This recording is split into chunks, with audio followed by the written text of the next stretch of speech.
Welcome everybody to Both Sides of the Conversation. I'm John Henry, Executive Director. Today is Tuesday, so you know what that means. I'm excited because every Tuesday, it's always great to see our businesses, our community leaders, and organizations that are doing positive things to impact community. Community!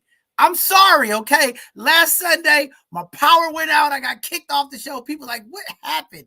I don't know. I don't know what's going on, but it seems like it's something always in the way trying to knock the bishop off when I get fired up. I was about to make some great commentary, and next thing you know, the enemy strikes again. But we will overcome and push through as always. The team did a phenomenal job. Our panelists did a phenomenal job. I got to go back and watch the rest of the show 5 hours later when all my power was back on. And I was like, wow, what a deep show. I missed something phenomenal.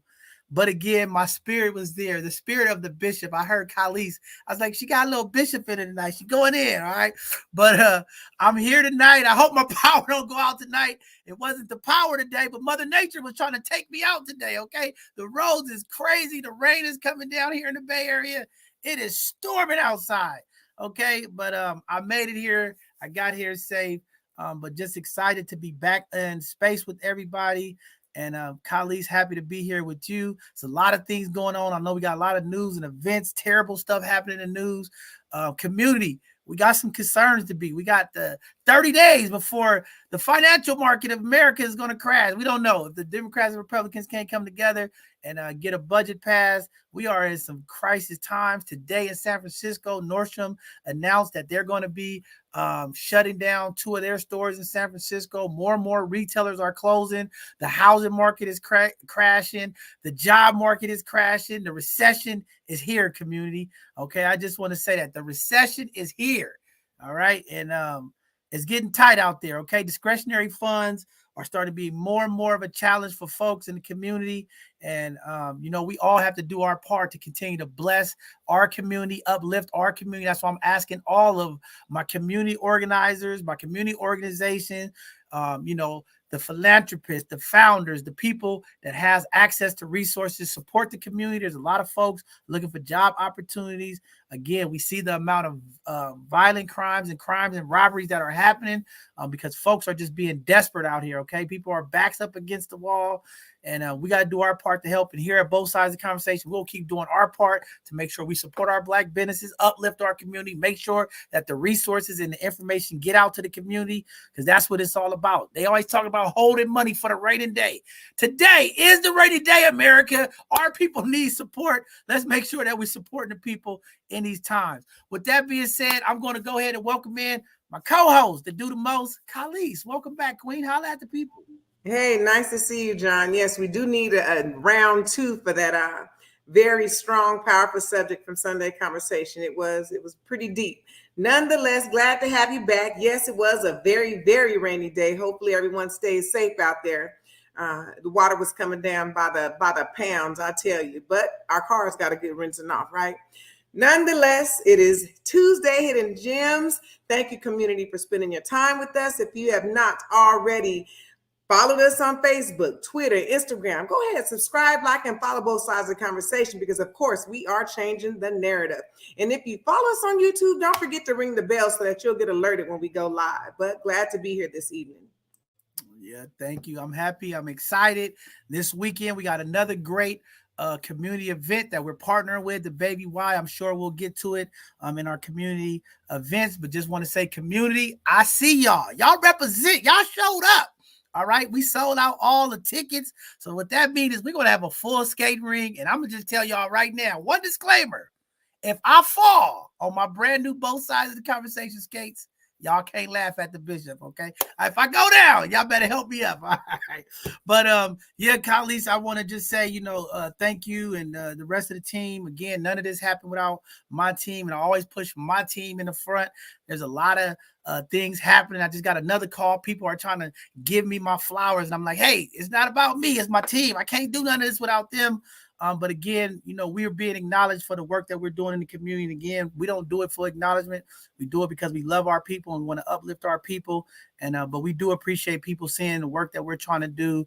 I shouldn't even say try to do, because people get mad when I say try to do work that we're doing, and we're continuing to impact I just want to give a shout out to all of the amazing folks at the community. We've had an influx of folks trying to support and help us and volunteers coming on. And that's what it's really all about when we talk about reciprocity, giving back. Okay. We cannot have people climbing the corporate ladder, climbing the educational ladder, and then get to the top and forget about the people in the bottom. We got a lot of folks who need support. So we always grateful and thankful for the folks who like to come back and give a hand back to the community. So we appreciate all of the volunteers. We just ended volunteer month last month. So thank you all the amazing volunteers who gave back last month. And this month we are kicking off with Mental Health Awareness Month. May is Mental Health Awareness Month. We're starting off this Sunday with a conversation about mental health. And we're going to continue to keep that up through the month. We'll have different things that we're going to be talking about, mental health, Black male mental health, Black woman mental health, trauma. We just talked about trauma last week. But again, we want to keep these conversations relevant. We want to keep it at the front of what's going on in our community, because we know we deal with a lot of PTSD, trauma, anxiety, and depression in our community. And a lot of times it goes uncared for. We want to make sure that folks are comfortable, folks hear other people who are going through the process and being vulnerable, to let community know how important it is to have mental health services and access to that in our community. So we'll continue to talk about that. But with that being said, Khalees, go ahead and jump into the news, things that's going on in the community and our events. Community, be patient, okay? It's a lot of stuff going on, a lot of announcements. We got to get through this stuff, okay? Our sponsors make sure that we get their information out. And shout out to all of our amazing sponsors, Collective Impact, YCD, the Dreamkeeper Initiative, all of the amazing folks at HCN, Baby Y, all the folks that support the work that we do, because they know we impact community, and they always love supporting our needs. And every time we have a task or anything that we need, they always there to support us. So thank you to all of the amazing sponsors that continue to uplift the work that we do. We appreciate you all. But with that being said, go ahead, Khalees, and jump into today's news and events. Yes. So bear with me, community. Asthma's for real out here. So Biden sending 1,500 troops to the U.S.-Mexico border ahead of the Title 42 restrictions that will be ending. The restrictions. So we all know about COVID. So those restrictions are ending. So the officials used to turn away about 10,000, hundreds of them, migrants crossing the southern border because we were all on COVID restriction.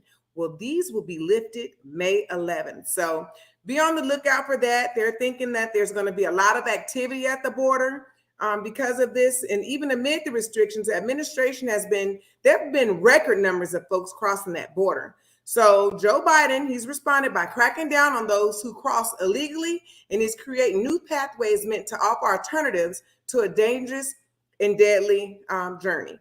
Nonetheless, John mentioned, yes, Nordstrom's, Anthropologie, Saks Off Fifth Ave, they're closing down in San Francisco. These are national retailers, and they announced after 35 years they're going to be closing. So the Market Street locations, yes, closing May 13th. Community, May 13th. So Nordstrom said that they will not be renewing this lease from the Westfield Centers, because you got to think about this. Matt Dorsey, who's a supervisor, stated that the district is including Westfield Mall, and it's tied to the closures because of the worry of that they can't control the crime in San Francisco. So this is unfortunate that the Chronicle stated that the retailers are fleeing due to unsafe conditions. A lot goes on everywhere across the world, but this is unfortunate that our major retailers, I love Union Square. Going down there in that Westfield Mall is just gorgeous. Yes, shopping is easing to the mind, even if you're just window shopping, but it's awful, very awful and unfortunate that they'll be closing. Pleasanton man stabbed, killed by 2 in ski masks. So the police in Pleasanton, they're asking for the public's help. This was a fatal stabbing on Monday. A man died. He was stabbed to death at an attempted robbery, and this happened on Owens Drive in Pleasanton about 10:30 in the morning. Yes, in the morning.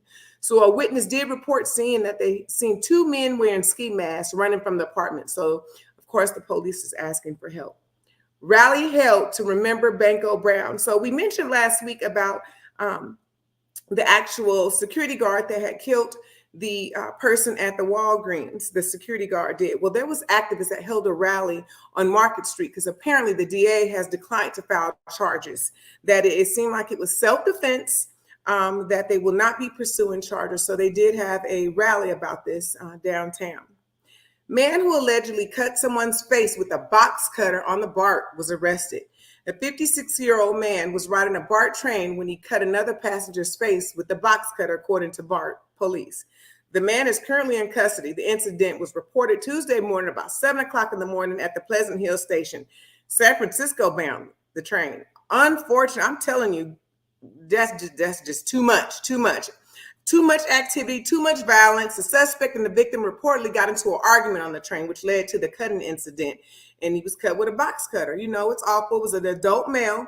He was transported to the John Muir Medical Center with none life-threatening injuries. Terrible, terrible. All the witness that may have seen that. This is an awful thing. Right now, what we're going to do is we're going to go right on into our events. But I just want to mention, there's so much going on out here in these streets. Please be safe. Pay attention to your surroundings. Think twice before engaging into an altercation or even an argument. Sometimes you just got to hold your peace because it's a lot of people, you don't know what type of day or night they had, and they might be on edge. You don't want to be a victim to no crime. I'm not condoning anyone's violence, but I'm saying you want to choose your battles wisely. So sometimes it's just better to hold your peace, be like them three monkeys, covering your mouth, your ears, and your eyes. But now we're going to go ahead and get to some more positive things with these upcoming events. APRI has an informational session. Save these dates, May 4th, May 11th, and May 18th, 11 a.m. to 1 p.m. This is happening at 1301 Adams Avenue in San Francisco at the Learning Center at the back door. Get direct access to jobs, clean slate, resume building, housing, and more. You can access it through the link below. Are you behind or having trouble paying your rent? San Francisco has an emergency rental assistance program. They have tenant counselors. If you got eviction papers, go talk to someone. Go ahead and apply at that link below. I Love Tenderloin Week. This is going on April 30th to May 6th, so it'll be wrapping up this week, community. There's various locations. You can go to that link below to find out information about Beautification Day, Happy Hour fundraiser, movie night, art walk, and a family fest with much, much more. Go ahead and go to visit tenderloin.com to enjoy yourself for the remaining piece of I Love Tenderloin Week. Brotherhood of Elders Network presents Dr. Hockey, From Planet to Planet, Developing Independent Black and Progressive Institutions. This is happening May 4th, 6 p.m. to 9 p.m., 8200 International Avenue in Oakland. California Reparations Task Force having a public hearing number 15. This is happening May 6, 9 a.m. to 5:30 p.m. This is at Mills College, Lisser Hall, 5000 MacArthur Boulevard in Oakland. There'll be a live stream, comment line. You can enter that code below and you'll be able to access it. Both sides of the conversation and the YMCA are hosting a skate party. You heard it, a skate party. Yes, we're going to be rolling out there. It includes a skate rental, food, raffles, and transportation. As you heard, tickets are gone. May 6th, 6:30 p.m. to 9:30 p.m. I'm sure we will be there deep. This is at 2701 Hopper Drive, San Ramon. Yes, the registration was at eventbrite.com. There'll be more to come on that. I am looking forward to enjoying ourselves out there with the whole YMCA and both sides of the conversation team. We will be out there rolling. BBS presents a free one-day youth baseball camp, Visitation Valley Playground on May 7th, 9:30 a.m. to 1:30 p.m. This is at 263 Leland Avenue in San Francisco, and you can contact the information below. Sugar Cafe 22 is having a Mother's Day gospel brunch and fashion show. The theme is Forever Valentine, featuring Pat Wilder and Spiritual Delight. This is on May 7th, 2 p.m. to 5 p.m., and it's free at the Powerhouse, 2301 San Jose Avenue in San Francisco. Fierce Love enjoys hosting panel sessions, creating a safe space for our young people. Lunch will be provided. This is on May 23rd, 11 a.m. to 3 p.m. at the San Francisco Jazz, 201 Franklin Street in San Francisco. You can email the link below. Black Female Project is hosting an 8-week of self-discovery program with Dr. Walters. This is every Wednesday, now through the end of the month, May 31st. Every Wednesday, 5:30 p.m. to 7 p.m., and you can go ahead and register for that free session below. San Francisco's Juneteenth. Yes, save the date. Now, we're approaching it quick, so make sure you got those dates locked in because this is going to be something big. June is next month, right around the corner. June 10th is the parade. June 16th, the City Hall kickoff and gala. June 17th is the Fillmore Festival, and June 18th is the Bayview Festival. For more information, you contact that link below. Yes, you know it. Both sides of the conversation definitely will be there. Magic Zone 2023 Summer Program, June 12th to August 4th, 8 a.m. to 5:30 p.m. at 1050 McAllister Street. The link below will get you the information. Third annual crowning ceremony, King/Queen. I know who I am. Save the dates, June 24th, July 5th, and July 19th. This is a 3-series workshop on self-transformation and crowning ceremony. For more information, you would email below. Youth First and OMI Family Day, bounce house, 360 machine, bull riding, food raffles, bookmobile, sugar bears appearance, a lot going on. But what's funny is, make sure you get on the 360 machine before the bull riding, because you don't want to get on there taking a picture after you ride that bull. That'll happen on July 7th, 12 p.m. to 5 p.m. at Merced Heights Playground, 801 Shield Street in San Francisco.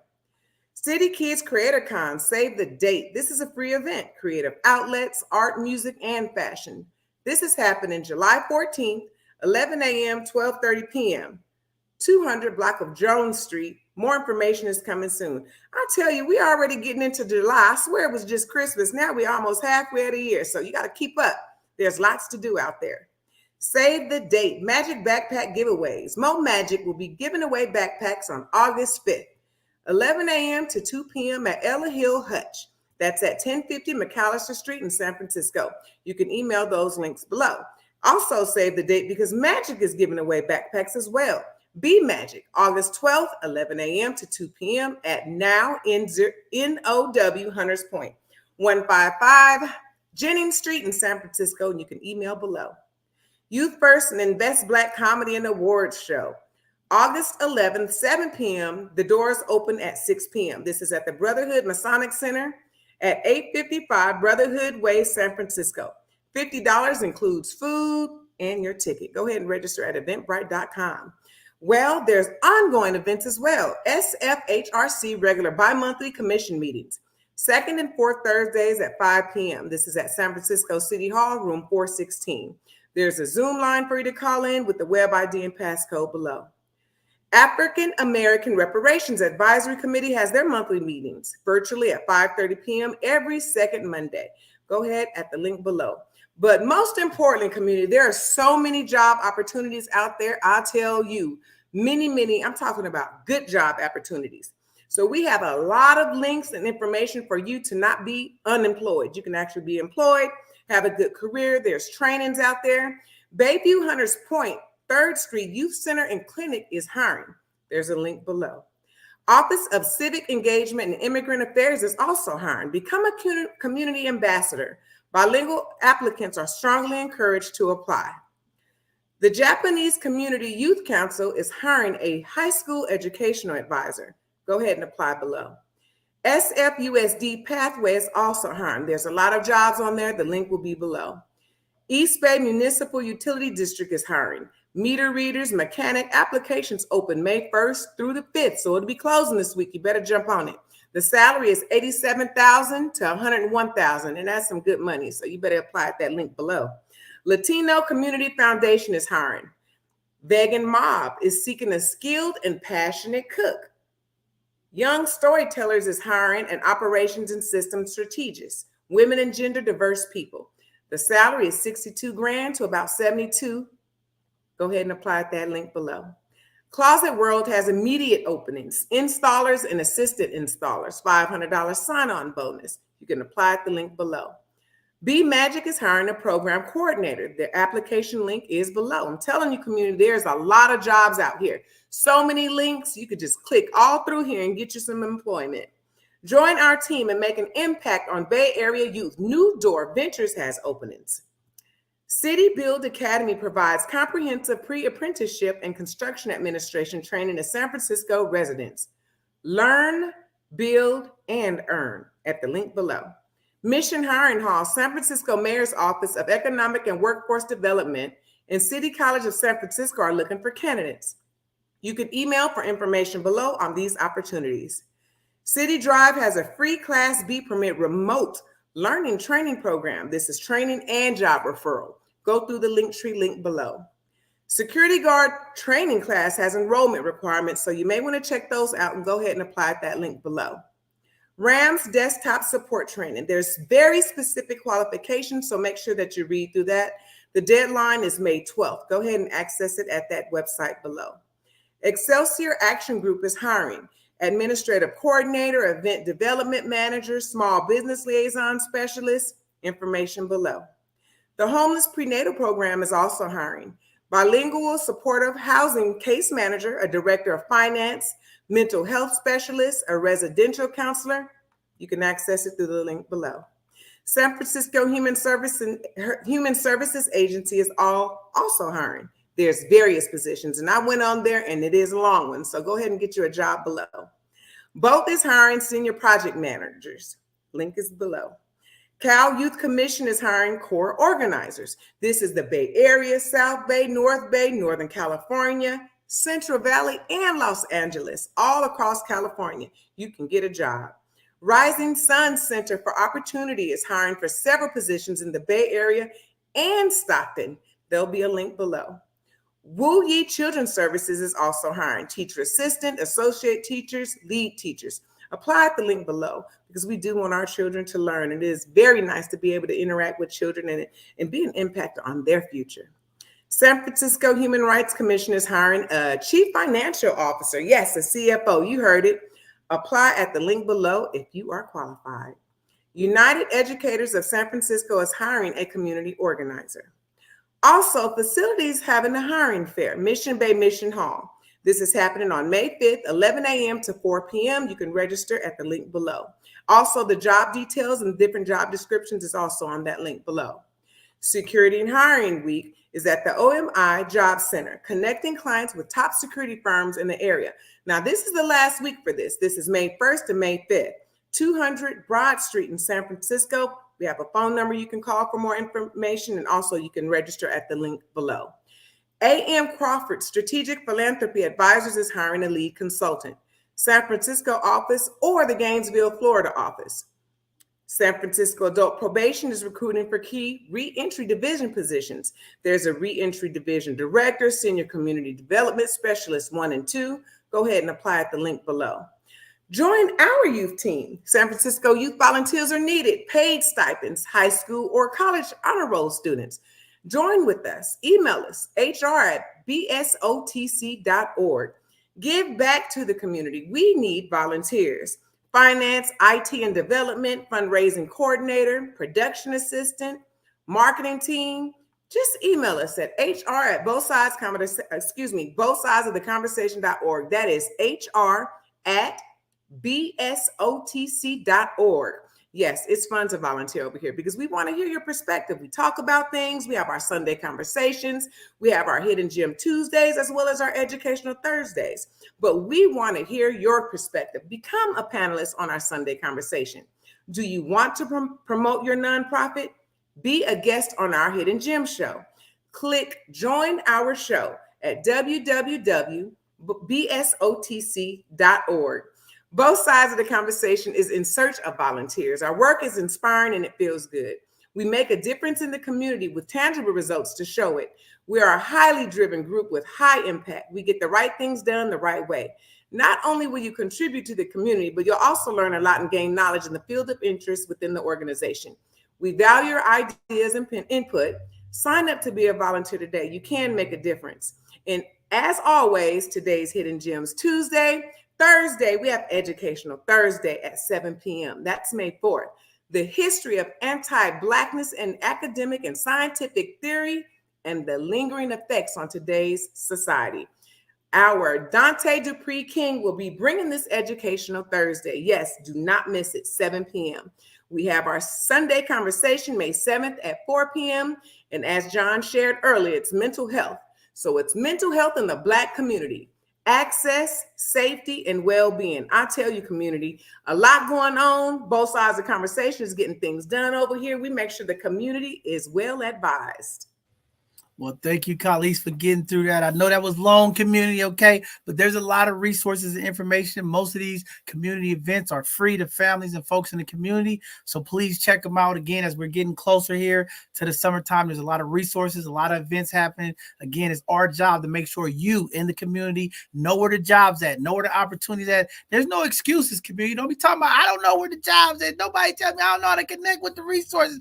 We're giving it out there to y'all every show. Also on our newsletter, also on all of our social media handles. Please follow us, check us out, and get some of the latest information. So excited about that. Excited for this Thursday. We're going to have Dante King back. Y'all know anytime Dante step in the building, it's always a good conversation. It should be lit, okay? If you ain't seen Dante King, if you ain't seen none of his previous educational Thursday, you want to hear about the anti-blackness, you want to hear about some of the historic stuff, where we at today, where we going, and y'all know the bishop, I'm going to give him a hard time. So looking forward to seeing him this Thursday.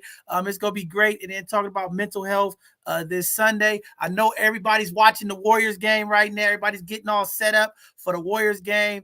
They tipping off going. So go Dubs. All my folks in LA been hitting me, but we're going to ride this one out to the end. Shout out to all of the amazing people across this country that support both sides of the conversation. We got special guests watching us tonight, all the way in Chicago, all the way in Florida, all the way in Atlanta. Okay, so don't tell me we don't reach the people. Okay, even on this very Tuesday night, I got smiles on my face because I know it's some very important people paying attention to what we're doing, and there's some impactful people across this country that's going to do their thing to continue to impact community. We're taking a leadership role here, and we're going to make sure our people get the information they need, and that's what we're going to keep doing. With that being said, enough of us, community. Y'all heard enough of us. It's time to get these hidden gems up here tonight. We only got 2, so it's going to be short and sweet tonight. Y'all gonna hear some powerful stuff, and then y'all can go back and watch the Warriors game, okay? We ain't gonna hold you all night tonight. But with that being said, we're gonna bring this king up. Brother Rahman Jamal, The Rock. Welcome to both sides of the conversation, King. Holla at the people. Now, The Rock, you gotta unmute yourself. Come on, you gotta start it out. Go ahead, brother. What up, everybody? Thank you for having me. It's great to be able to present what I'm this hidden gem that I'm about to talk about today. Warriors are up strong, 10-2 right off the bat. So, you know, we ain't missing nothing here. But yeah, so my name is Rahman Jamal. I am executive director for an organization, nonprofit called Hip Hop Congress. This year, we're celebrating 30 years. It was founded in 1993. And then, of course, we're also, as folks know, are celebrating 50 years of hip hop. And what I'm going to talk about tonight is actually a couple things. It's 2 events that are kind of formed into one. One is the 30-year anniversary and Hip Hop Congress reunion. Now, Hip Hop Congress, for those who don't know, is the largest grassroots hip hop nonprofit in the world. It was at its peak had over 70 chapters. Founded as an artist network in 1993, where hip hop artists were coming together to basically share their resources with each other as opposed to compete for them, and formed 2 chapters, 2 artist collectives in California in the 90s, or mid to early to late 90s. And in 2000, they found a student organization on the campus in LA at USC, also calling itself Hip Hop Congress. And they hit them up online and were like, yo, we're already using this name, Hip Hop Congress. You got to change your name, or like, tell us what you're doing. And this student organization was like, well, we're trying to bring hip hop artists to campuses to spread awareness about social issues or local community issues, and basically create a bridge between the streets and the community and educational institutions using the culture of hip hop. And so with that being said, the 2 groups kind of found that they were kind of symbiotic and were like, yo, we should band together. So that's when the organization became a 501c3. And this was right in the early 2000s. So right at the beginning of social media. So this concept of Hip Hop Congress student organization kind of blew up, went viral all across the United States. Chapters started popping up all over in the Midwest, in the Southwest, and the Northwest, all up and down California. Even chapters started popping up overseas in South Africa and in France and Europe, all around. And so became the second largest grassroots organization, period, after Zulu Nation, which we know is the first hip hop organization, but the largest nonprofit network. Now, I'm here to talk about the fact that we're having a reunion in San Francisco this year, and it's not for nothing, because I'm going to talk about one of San Francisco's OGs who actually started working with Hip Hop Congress even before I became executive director years ago, back in 2006.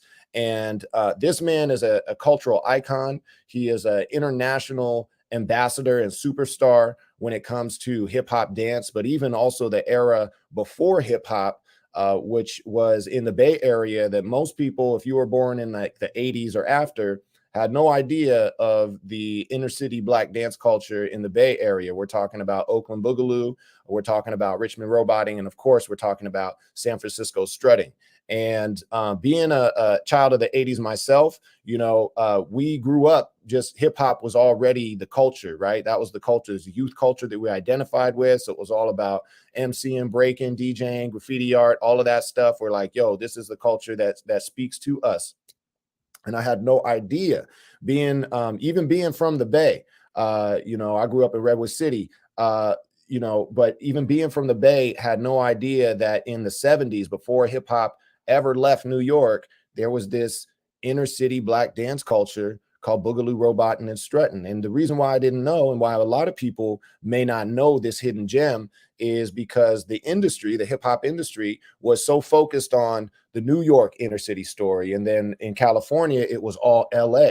A lot of cats from New York didn't even know that there was, you know, that the Bay Area was considered California, or had any sort of influence in the dance styles and the street dance styles. And so a whole generation of people who grew up on movies like Breakin' and Breakin' 2, Electric Boogaloo, like that obviously sparked a lot of inspiration, but a lot of dancers, you know, grew up out of those movies, grew up on those movies. Of course, you got Michael Jackson, who's you know, his iconic style. But this even Michael, right? When Michael was like being interviewed by Oprah, she goes, "Where does the moonwalk come from?" And he's like, "Oh, it's these beautiful children from the ghettos. I don't make these moves up. I just play with them and make them my own," kind of thing. But you know, he didn't say specific, or which ghettos was it. And when you really start to dig deep and do your history, you'll find that he is pulling from the Boogaloos. Like even the moonwalk is it's not called the moonwalk, it's a backslide, and it's the Boogaloos. So if you're from the Bay and from that era, you know that what everybody recognizes as the moonwalk is really called a backslide. It comes from Boogaloo.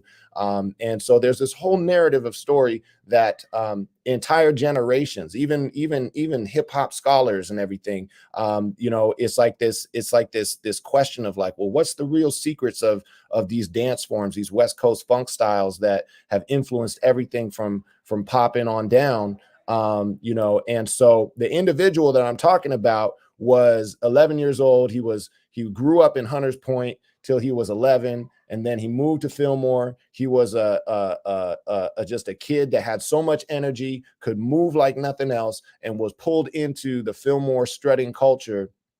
And then he started beating these, competing with these A-list groups, and was so dynamic that everybody wanted him in his group. Now, you know, he was told by the original strutting group, Granny and Robotroid Incorporated, Deborah Johnson, aka Granny, picked him out of the group and was like, "Yo, you're something special. You're gonna have to preserve this strutting culture that we have in San Francisco for a future generation that's not going to have access to this, because the force of hip hop was so powerful that it was kind of shut, and it wasn't you know, there wasn't being broadcast on the mainstream media like the other styles were or whatnot." So he was told at a young age that he had to preserve this. So he took that to heart as a kid, you know, like basically being given a mission in life, right? And he took that to heart. He worked his way, you know, up through hip hop. He became a hip hop dancer in countless music videos. But those who know him know that he is just a force, not only in the dance and entertainment world and in the industry as a dancer, but in the streets. Like, this man took his style of dance, and when he was locked up, he was able to create concerts in jail just because his dancing was so dynamic that everybody would agree to keep the peace, from the inmates to the officers, and like let him throw concerts. He was able to squash the turf wars between Hunters Point and Fillmore in the 90s because he had respect from the neighborhood, just from the community, from being who he is. Now, those who know that I'm talking about none other than Lonnie Pop-Tart Green, OG Pop-Tart, right? And for those of you that are listening who know, you already know. For those of you who don't, this man is so important, not just to San Francisco, but to the world, because he was the first person to leave San Francisco and share this coveted style of movement and expression, and share it with other cultures. And he had to get the approval of the streets to do that. And he was able to do that. And that's not something that anybody can do, but he did it because he knew he had a purpose to preserve the community and the culture that embraced him and that he was able to excel in. And so in June 12th through 18th, actually every year, he does this once a year. It's the annual International Strutters Room Master Camp, where he takes all of his student base, and he's traveled all over the world, from Japan and China and Taiwan and Sweden, and just all over the world, teaching this coveted form of dance called strutting. And he invites all of his students to San Francisco for 1 week out of the year. And it's always the week leading up to Juneteenth. I've had the pleasure of working with them for the past 5 years as Hip Hop Congress, being able to support him in, just his organizing. Because the other thing about Lonnie is that he grew up severely dyslexic. So he didn't have the advantage of writing about his life, or even just having the business with numbers and things like that. He just does everything just super authentic, off of his feelings, off of his street smarts, off of his his game. And so I've been able to kind of help him get the organizing side to a point where we can get more and more eyes on this. And so I'm extremely honored to be a part of his life and his family, as much as everybody else who know him, know what a real cat he is, how hard he loves, and what a champion he is for the people. He is every week at the Bayview Opera House leading up to June, is teaching free classes from 5:30 to 7:30. That's every Wednesday. And so if you want to kind of see what this art form is like in anticipation of this week, you can do that. Also, we just celebrated Final Fridays. We're also doing Final Fridays at the Bayview Opera House, which is open to the community. It's free food. We got games, we got music, and Lonnie is really the key to this era that was kind of lost to the subsequent generations that were either born too late, or just weren't in the fabric of San Francisco at the time that this was really jumping off. And so he knows all the people that were important to that era. And I didn't even really have an idea how crucial, like Fillmore in particular, like we all talk about, I'm talking about like hip hop 50th anniversary and everything. And everybody at this point kind of knows the story of the South Bronx and everything that was going on over there that was unique, with the urban renewal failing and all of that stuff. But people don't know that the exact same thing was happening here on the West Coast. And Fillmore in San Francisco was really is almost like the parallel to what was happening on the East Coast in the South Bronx. And so, and is it a coincidence that you had this same dynamic dance, competitive dance culture that was its own expression, that was evolved completely separate, but parallel to hip hop? And so this year, we're bringing these elements together. We're bringing our hip hop organizers from all up and down the state, all across the United States, and all around the world, together with this International Strutters Room Master Camp, these dance students who are some of the top dancers in hip hop right now, just top dancers, period, when it comes to competition. San Francisco needs to be recognized as a ground zero mecca for the dance community. And that's one of the things that, while I'm on here right now, is to really let people know and let everybody that has pride in the Bay Area that, this history that goes so deep, that connects us directly to our political struggles and the things that were happening all the way back to when James Baldwin was saying in the 60s that this is the San Francisco that America pretends does not exist, talking about the Black community. Like, these things are still happening today. We still got massive disparities economically. We got, so much injustice going on. And throughout that all, you have this culture that's resilient, that's survived through all of these things and gotten so much game from just that survival story, right? And that experience. And this type of knowledge and game is really what's needed to turn things back around. We were talking, earlier, like, those at the top in our political system, like, they're not solving our problems. They're not doing the work that we know needs to be done. It's us that has to be able to come together, to unite, to share our knowledge, to share our experiences, and come up with the solutions. And so the last thing I want to say, I'm sure if you have any questions or anything, is that Hip Hop Congress also in 2019 was able to establish the first hip hop education initiative. Now, hip hop education is a budding field. It's basically using the cultural arts, whether it's dance, whether it's like poetry and lyric writing, or rhyming, freestyling, emceeing, whether it's DJing and beat production, or even graffiti art, and integrating those into the schools and teaching basically the school subjects, but allowing students to express themselves in these ways that are natural to them, allowing them to write songs about their school subjects as opposed to just writing essays, but really tap into the creative side of our brain, which is really, I can speak from personal experience. That's the only thing that kept me engaged in school, was that I was able to convince my teachers to write raps instead of, book reports and things like that. And so we get this, and this is happening all over, but California is really jumping it off, when it comes to that. And what's important about that is that, California's history is also being integrated into this hip hop education movement. So now hip hop scholars can even be educated on what they didn't get by, not really getting deep inner city Bay Area history from the get-go. So that's it right there. June 12th through 18th. I just dropped a whole lot of information, I know. So listen, brother, all I can say is, one, I am excited. I'm glad you're here because you're talking about my community, okay? You're talking about the great Hunters Point. You're talking about the great city of San Francisco and the Fillmore, the Harlem of the West. And I know Brother Lonnie Green, and he owed me because he's supposed to be here. So when you see him, I'm coming over there to the Bayview Opera House, and I'm going to pull him by his uniform and say, Lonnie. Hey, he'll pull up. Both sides of the conversation. No, but he's doing some phenomenal stuff. And, want to say shout out to the Bayview Opera House, to Sister Smiley and Sister D, and to all the amazing folks that continue to bring our Black culture back to the Black Opera House in the heart of San Francisco's Hunters Point District and D10. They're doing some phenomenal job to bring art, music, theater back to our community and uplifting that very work that you're talking about. And I know Brother Ronnie, I know his brother, I know his family, grew up in Alice Griffin, right in my neighborhood, okay? And I'm glad you put that out there, because people across this country forget about how much impact California, the Bay Area, have on music, art, movies.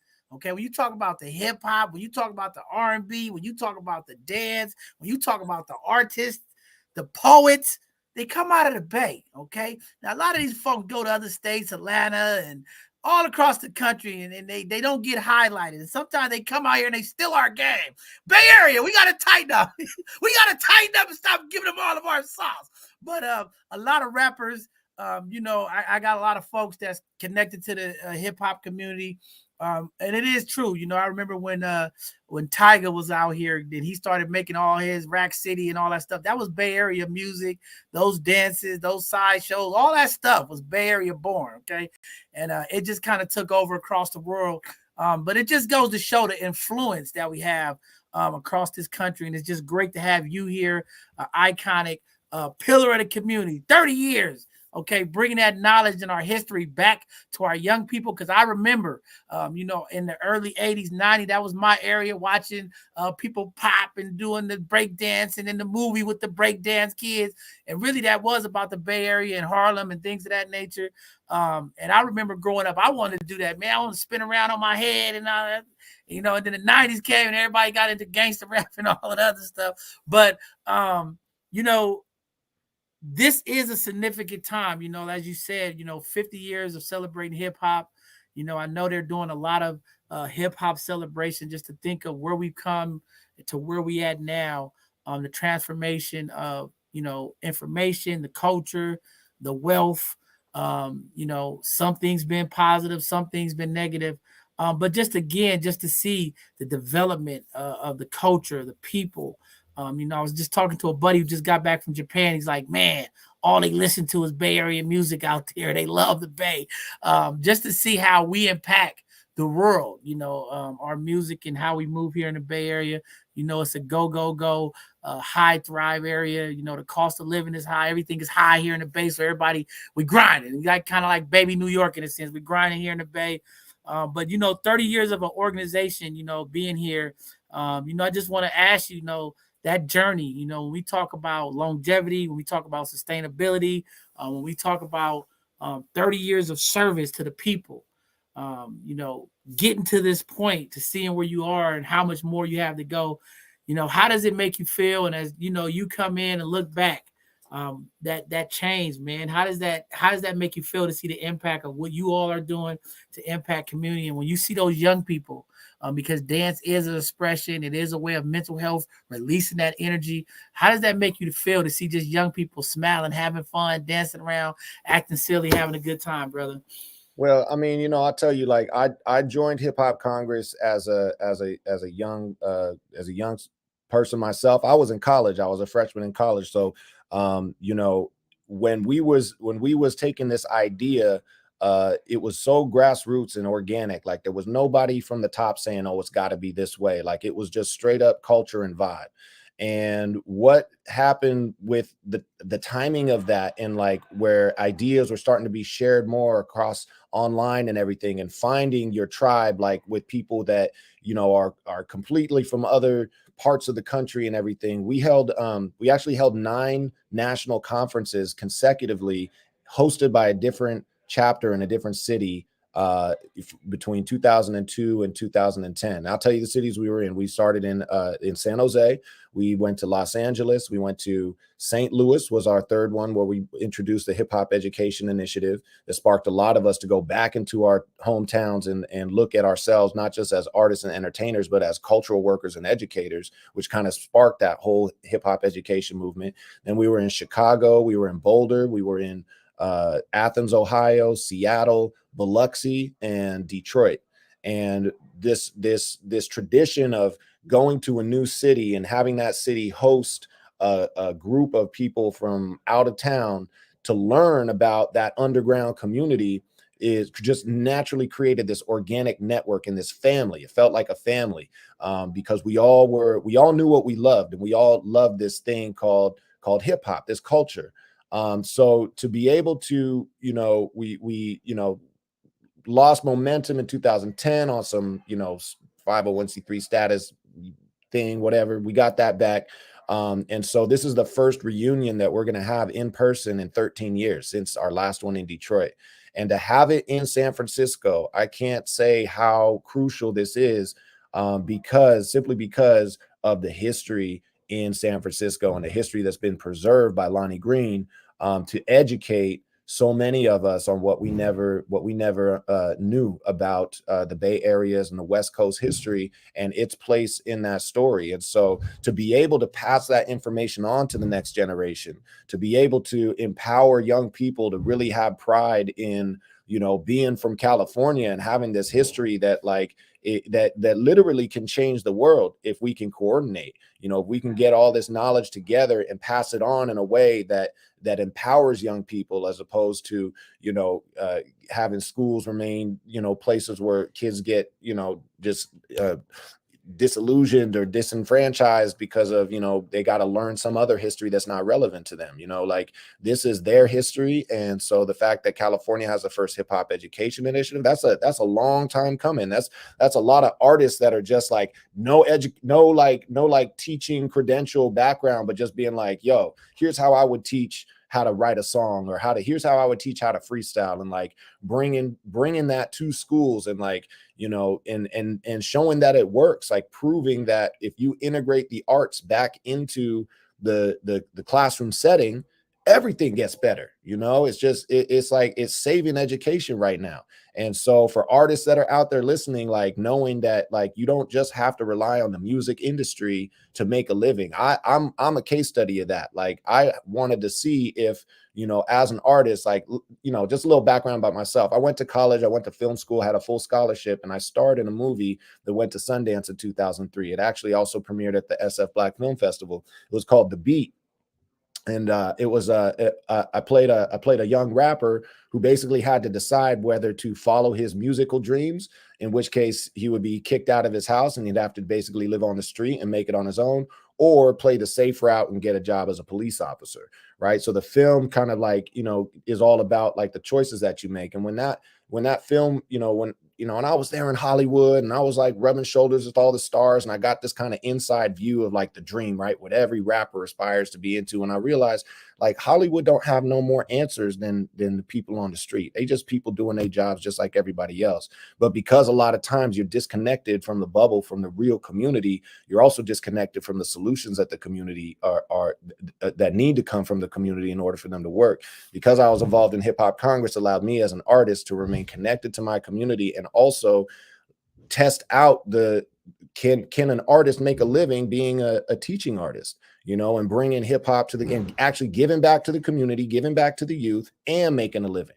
Right. And we've proven that formula now. Not only is it proven, now it's starting to be sought after. Now they're trying to start coming up with college courses that have a hip hop lens where you can become a hip hop teacher and go to college for that. So the game is changing a lot right now. And you know, this is California is a big part of that. And so, you know, it's just inspiring. Like as I get further and further on this path, you know, it's just more and more things, elements are coming together. And I really feel like this is in a direction of solutions that, you know, of the like that we haven't integrated yet, but that are bound to be integrated as more and more people become aware of them.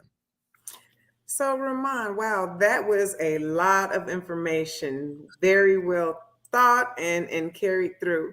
I have a question for you because music, I love music. I rather listen to music than watch TV. I just love music.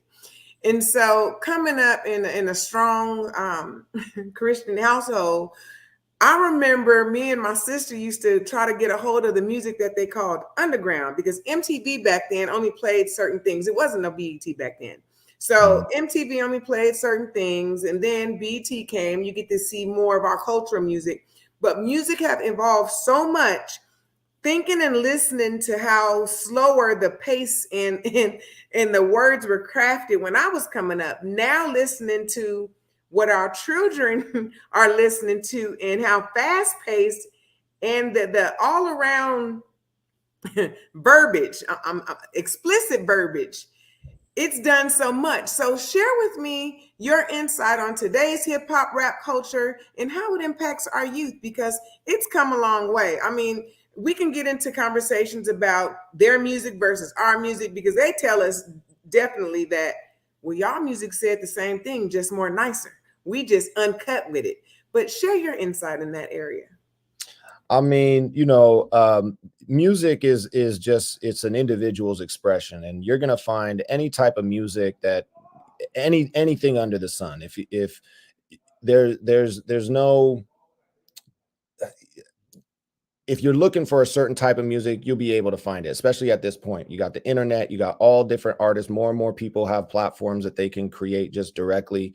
Where I feel like sort of those conversations, those generational conversations come into play is like, you know, which is the music that's really, that people are being, that's being put out there as, you know, like the trend or whatnot. And we are at a very interesting time in our culture. And I think a lot of it is due to the industry's influence on what good music is, you know, and you know, certain music is timeless. You know, it's like we a lot of the and that's why I think it's also is really important, like, because, and I'm going to say something that's, you know, a little controversial, but like, you know, being a hip hop head myself, like when hip hop kind of emerged, it did change the way that that music was created, in the sense that it's, you know, it's pulling from you're going from live musicians to now, you know, machines that can make, you know, technology, music technology. And you know, there's a certain vibe unless you can really help young people like stay connected to their truth in their craft. You know, you're gonna get, and it's gonna get wild too with this, yeah, because our technology is not slowed down at all. Matter of fact, it's just picking up more and more. But you know, there used to be, I feel like, you know, our values, you know, as people at one point, you know, it was very like, it was strong. It was like no question, like you had to have values because that was your survival.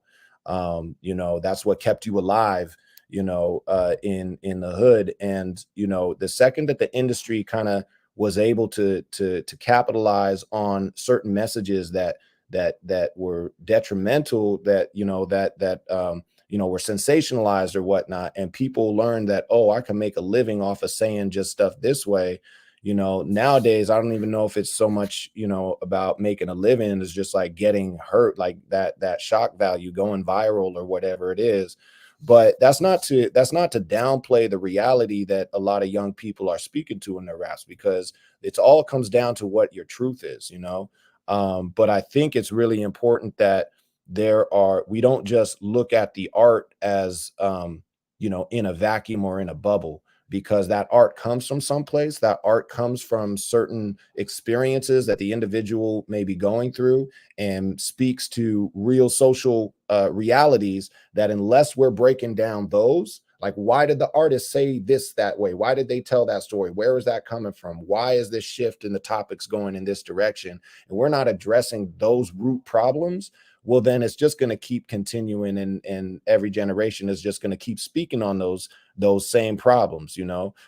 So that's where the education thing is really important. We have a generational gap in the culture where it's like the knowledge of the elders is not being respected by the younger groups, and vice versa. The knowledge of the young folks ain't necessarily being respected by older generations. So we kind of have to see ourselves in this continuum, that like the more time you are able to survive on this planet, you're going to get some knowledge that, you know, is going to be valuable for somebody that hasn't been around as long. And so folks need to be open to hearing that. But really what we need is, we need a cross-generational space where all of that knowledge can be shared, because there is so much deep knowledge that has been purposely kept out of the conversation, and that I feel like young people are starting to tap into more and more. Like there's I don't know if y'all feel this, but I sense that there's like a spiritual awakening that's happening in the world, even as crazy as things are getting. And maybe it's because things are getting so crazy that people are really starting to be like, yo, what's really going on? And you know, so it's causing us to ask these questions, and the answers have always been there. That's the crazy thing. It's just like, you know, we just have to be able to look for them, ask those questions, find those answers. And some of it's like our most basic, you know, ancient knowledge, that it comes down to, you know, are we a species that is more serving ourselves, like self-serving, or are we more minded to serving others? And it's like, no matter how much information that we get, because it's just now, man, now that we got AI, boy, that is a game changer. That's a paradigm shift. That's going to change everything that we know about the world. Like we're going to see ourselves go into a sci-fi plot, you know, in our lifetimes. Like that's really what's happening. Like y'all can mark my words on that. But what that means is, how are we going to use that information? Because the information ain't good or bad. It's what you do with it. Are you going to use it to serve yourself, or are you going to use it to serve others? And you know, unless we get to a position where we see why it's advantageous to use this knowledge to help other people, we're gonna, as a society, we're gonna self-destruct. And we're kind of seeing the two timelines, the two paths that could happen. So, you know, I say all that to say that, you know, it's things like this, when we start to come together and share our knowledge, that's going to keep us on that right timeline. And you know, it gets kind of trippy, because we are actually creating the future that we're going to experience together. And depending on where your mind is, if you're thinking just for yourself, then it's going to go into that route. But if you're building with other people, you're going to share that timeline with them as well. And so that's what I hope is happening right now. Man, brother, you all in my head, brother. Hold on. I don't know. You all in my head. Before I let you go, you all in my head. Because see, if you don't know about both sides of the conversation, maybe this is your first time. But this is what I've been telling the people for many, many months and weeks. We can't get too caught up into the history. Yes, we need our history. We need to know where we're going, and all that good stuff. But we are here in 2023. And if Black people don't get together and understand the future that's ahead of us, where we're going to be 20, 30 years from now, we're going to be in trouble. We need to get into AI. We need to get into robotics. We need to get into automation. We need to be on the cutting edge of technology, digital currency. I seen somebody in the chats talking about we don't control and own our media. Both sides of the conversation, we control it, our own media. We are the Black media voice of the people, all right? So we are making progress, community, but we need you to support.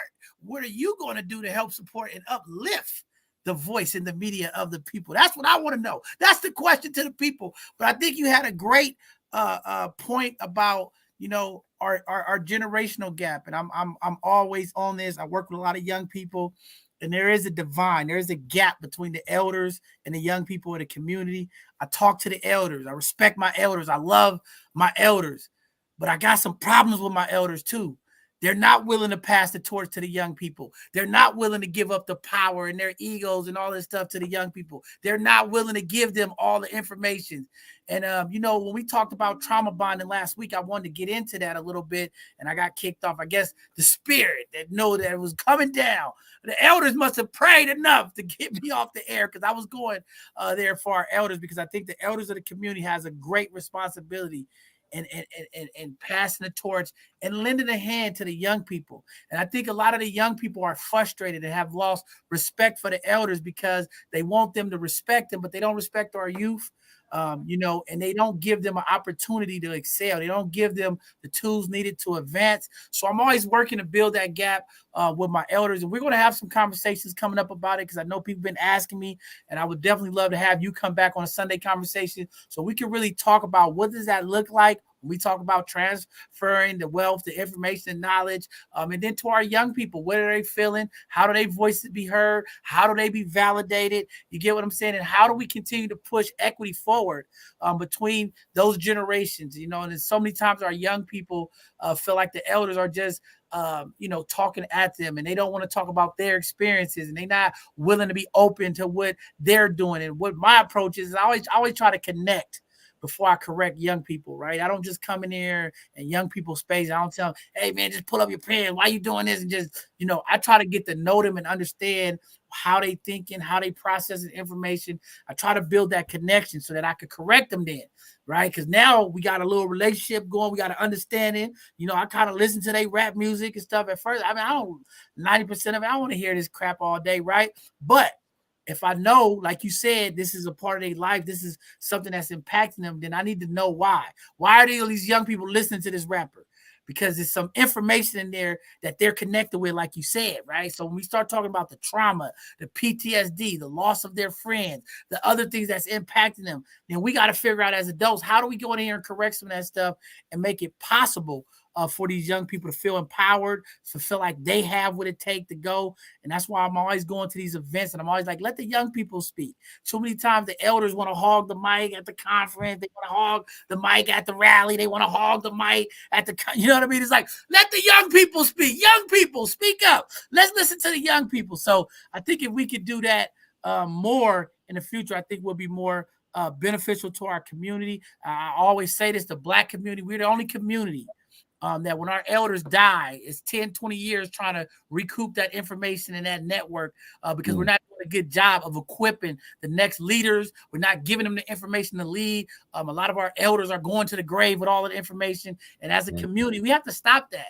Other communities are advancing their young people, giving them the tools, giving them the information. And I get it. We have a lot of trust issues in our community. We got a lot of issues that's not resolved in our community. But again, if we talk about leadership, if we talk about advancing our people forward, if we talk about moving our community, Okay, we got to break down some of these trauma bonds and some of these things that's held our community back, so that we can advance the next generation of young people, so that they can take over and do their thing. But with that being said, because we got to get the next guest, and we promised the people, it was 2 of y'all today. We want to get them out there to finish watching the rest of the Warriors game. But one of the things that I want to do is allow you to give a quick shout out to any folk that you want to give shout out to who supported you all through this. Because I don't want nobody lying on you. Say, man, you came on both sides of the conversation. Man, we was there from day one. It's an opportunity to uplift your elders, any businesses, any opportunities, any events that you have coming on that you want folks to know about it. And I'm glad Lonnie Green is doing his thing every year leading up to Juneteenth. This is going to be a huge Juneteenth community all across the Bay Area. Is going to be coming to San Francisco for the parade and all the stuff that's going on. And I know Lonnie's going to get up there on Sunday and do something special like he did last year. But again, brother, uplift the people who supported you. And anything that you want to get out there before we let you go, please do it now. This is your time to uplift all of that, brother. For sure. I'm gonna share my screen real quick, if I may, and then Go ahead, brother. Okay. Oh, let's see. Boom. We're gonna go here. Bam. All right. So first off, I do want to give a shout out to the folks in the community that have been supporting Lonnie and these efforts for from Jump. Shout out to Rico, shout out to Majid, shout out to Daniel, Ben Landry, Jamil.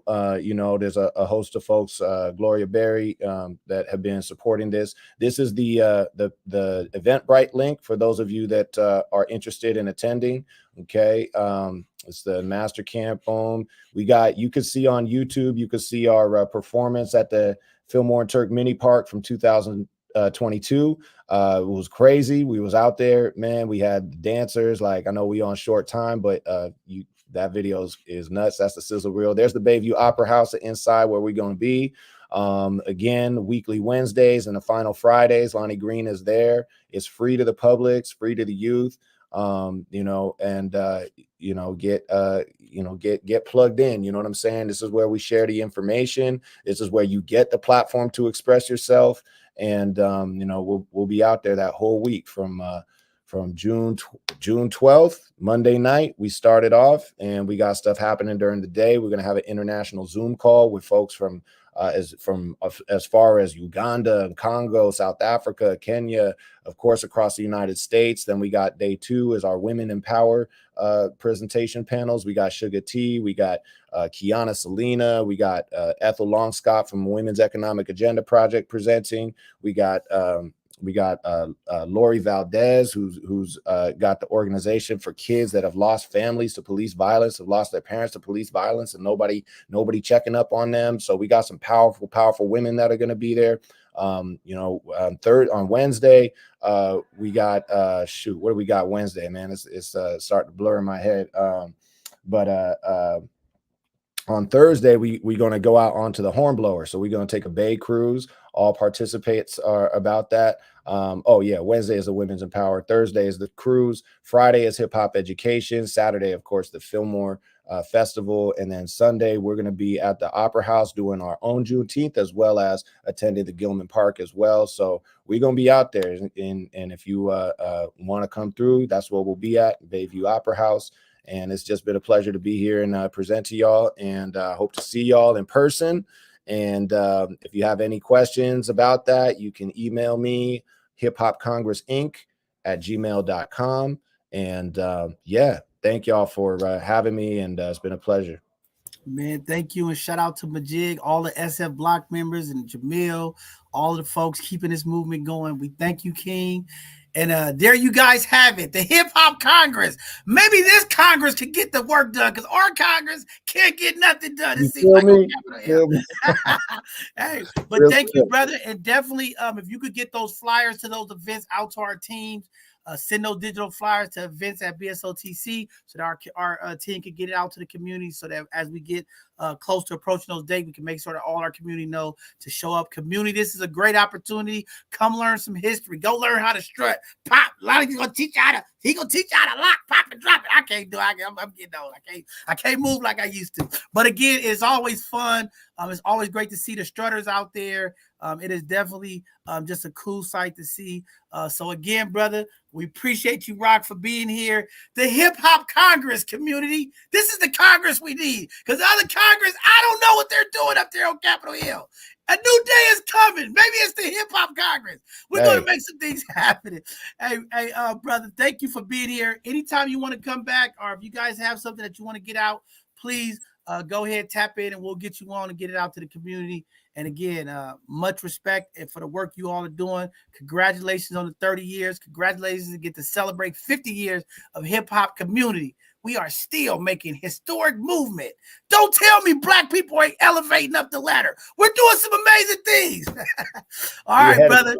Thank you. Thank you. Thank you, brother. I see you. We'll be reaching out soon, man. I'm sure I'll catch you out there on Juneteenth. We'll be out there. Our team will be out there. I'm sure we'll see each other in person, and anything we can do to support, definitely we'll do that. All right, brother? For sure. Peace, y'all. Thank you, Key. All right, peace. Man, look at that community. Y'all just got educated. Go out there and strut. I'm thinking about going to put back my 1990 outfit on and get out there, put some cardboard down and spin around on my head. I don't think I can spin around on my head, colleagues. I don't know. Y'all might be coming to get me out the ER. I'll be landing there neck swollen. But again, great stuff. Shout out to the Baby Opera House and all those amazing folks over there that continue to bring our culture, our historic stuff back to the community and giving folks in community space and opportunity to showcase their talents and their arts and things of that nature. So shout out Sister Smiley and Miss D over there, the phenomenal Miss D. When you talk about community leaders, yeah, Miss D is one of those. Thank you, Miss D.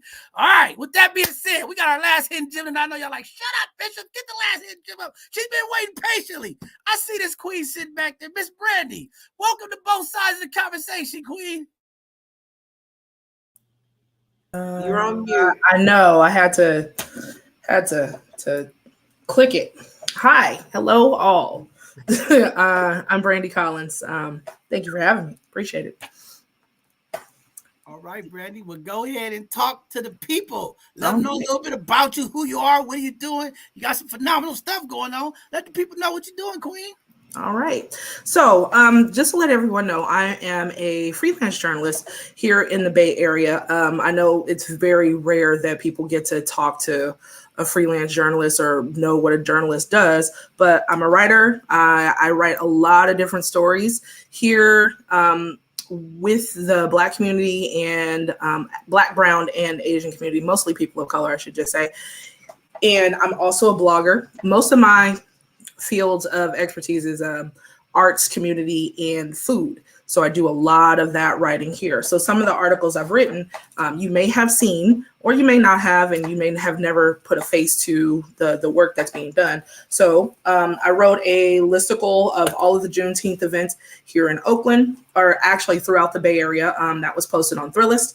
I have written about the African American Museum and Library of Oakland and their hip hop archive. Had to list all this stuff out because it's a lot of content. There is a Black brewery, Hella Coastal Brewery, which I've written about. Sister Sci-Fi's vending machine, the Black Bourbon Society, the new show Blindspotting, or the new season of Blindspotting, I should say, not the new show Blindspotting. And I've interviewed Daveed Diggs and Raphael Cassell. I've also interviewed a number of other people throughout the Bay Area. So you have seen my work. And I'm also one of those individuals that if you have ever in your internet life told people they never tell our stories and they don't do this, this, and this, well, I am here to remove that myth. There are people and people who are Black people who are telling the stories of other people here in the Bay Area of all the great work that's being done, and wanted to make sure that they're, sometimes put a face to a name. But the other part of this is over the past couple years, as I've interviewed individuals, I've realized that there's a very big distrust with media. And we've all seen it, we've all heard it, we've all felt it, myself included. So what that usually entails is me having to take a little bit of extra time to build the trust with the person I have to interview. And so as I try to interview them, It takes a little bit more time getting those words out, making sure that people feel comfortable with telling their story, because of course it's a very scary thing being interviewed. Even just sitting on a panel like this, it's scary for people who've never done it before. So part of what I do is I give individuals interview training and practice, which basically entails making sure that people are prepared for an interview. That also includes, it could just be job interviews. You may just have a public speaking engagement that you have that you're not comfortable with. You just want to feel a little more confident. I provide those additional supports for individuals, not necessarily on the journalist side.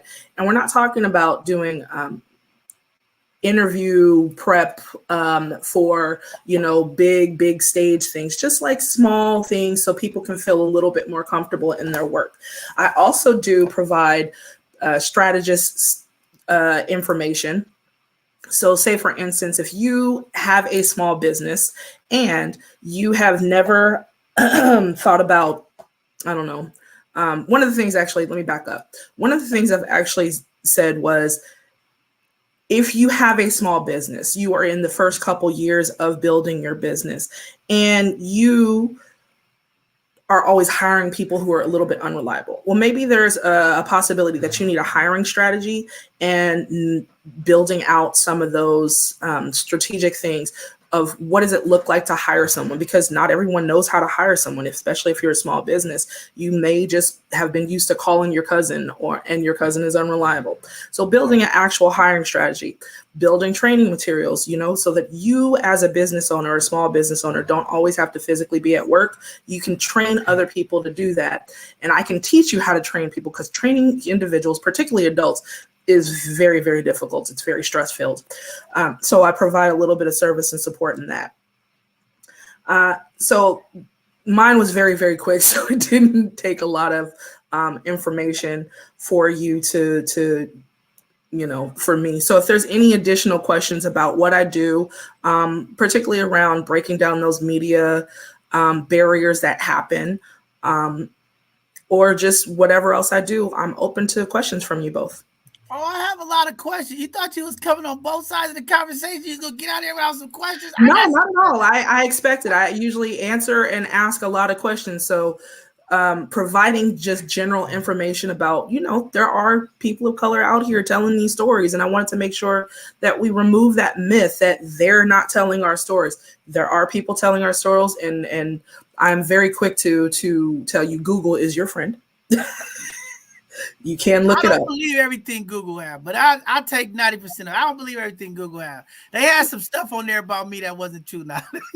You know what's interesting though, and I'm glad you said that, because that is one of those things is understanding that not everything on the internet can be trusted. You can't trust everything, but you do have to be very careful about what's called media literacy, which is understanding the difference between what is real, what is not real, how to look for those little clues, how to make sure that you are not misinformed, particularly because the biggest thing that I've noticed is, because something doesn't come to you passively through your own social media feeds, through people through people you trust, then individuals feel like that's information they can trust, even if it's incorrect. You have to do a little bit of research and do, again, both sides of the conversation to make sure you understand what's going on.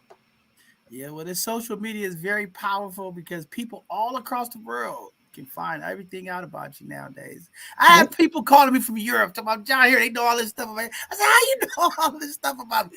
I looked you up. I've seen your work. I'm like, wow, amazing. People will do their homework on you. But I got a couple questions for you.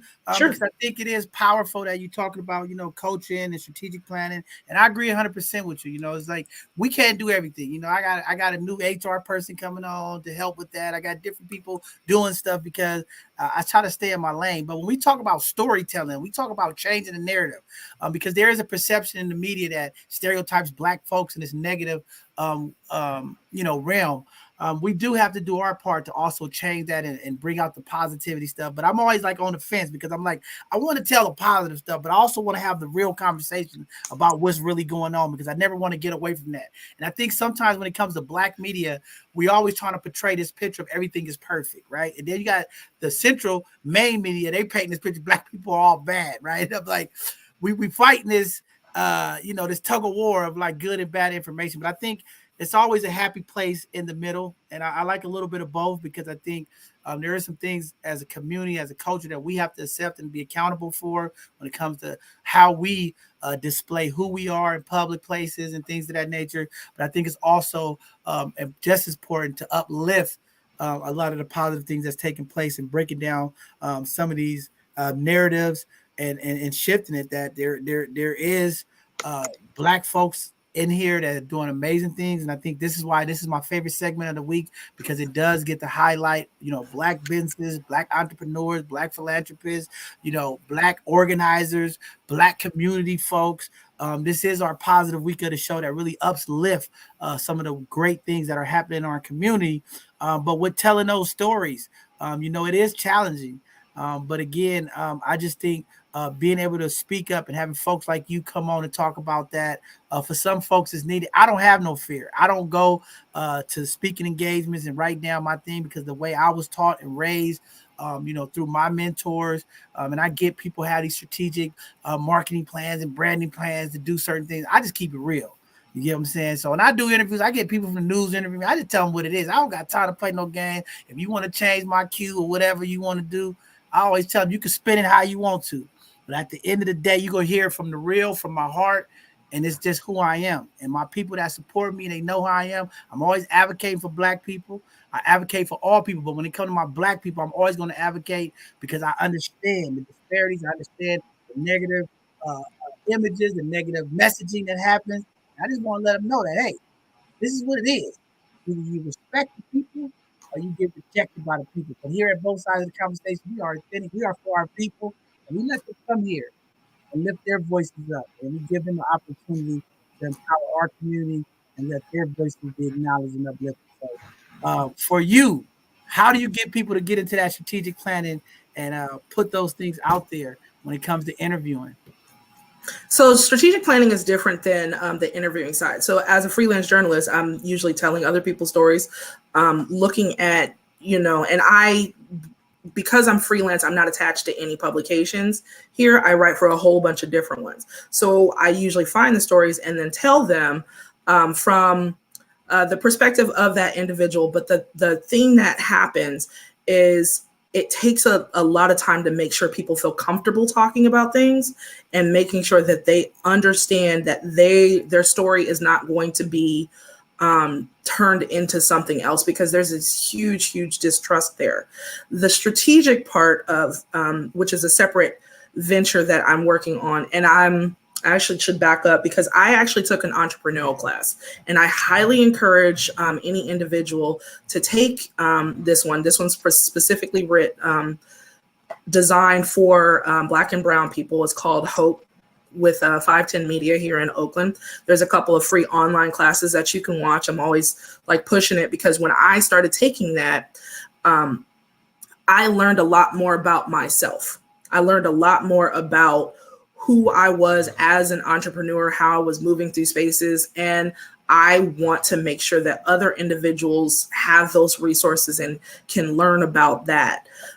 So what I do in my own line of work, which is different than the journalist portion, is I tell individuals, or I consult with them first, ask them, what are your needs? What is the business needs? What are your goals? And asking those clarifying questions usually triggers a lot of stuff that people don't realize.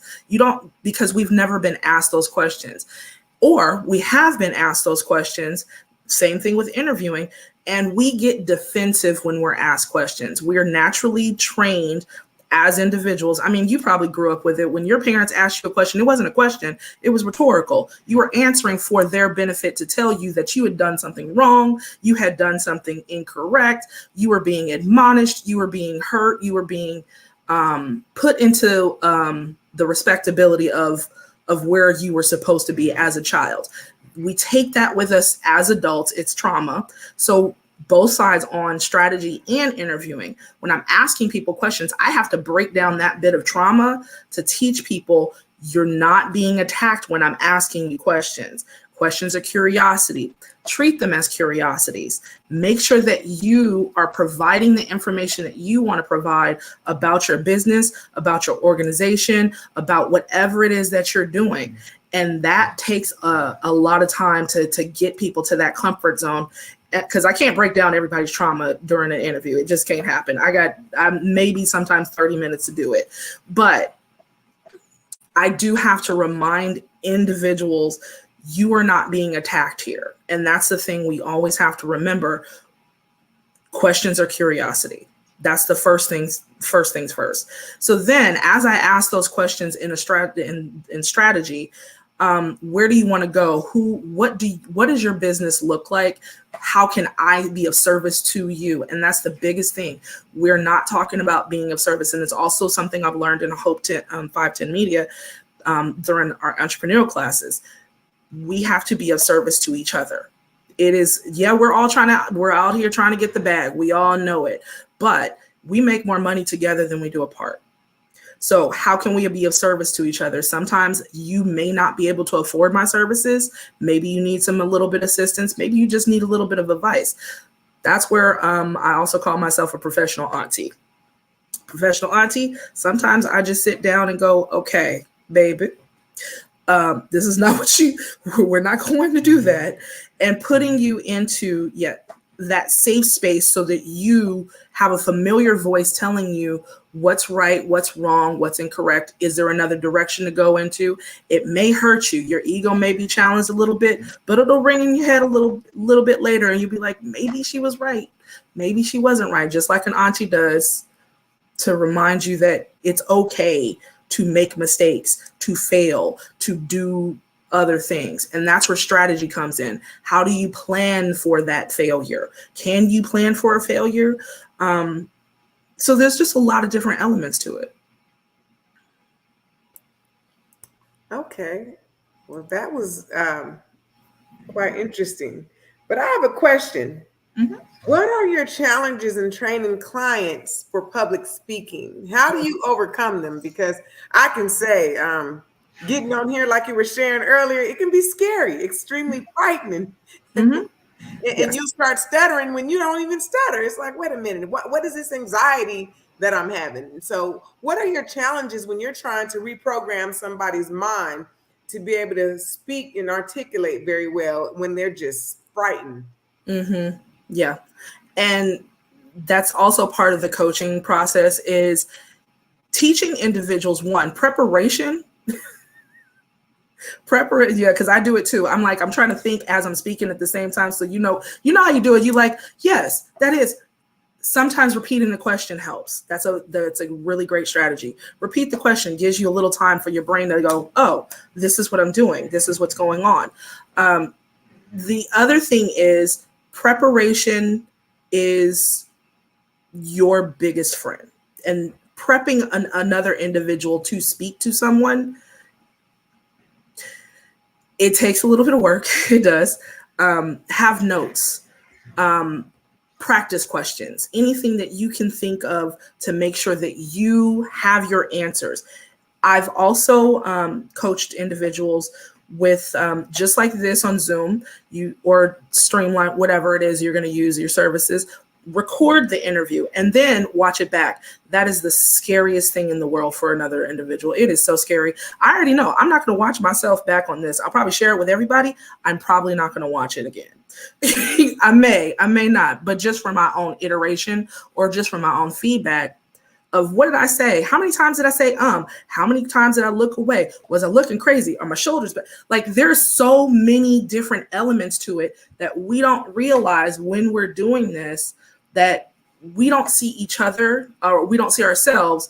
We see what we think we see, and then we see something else.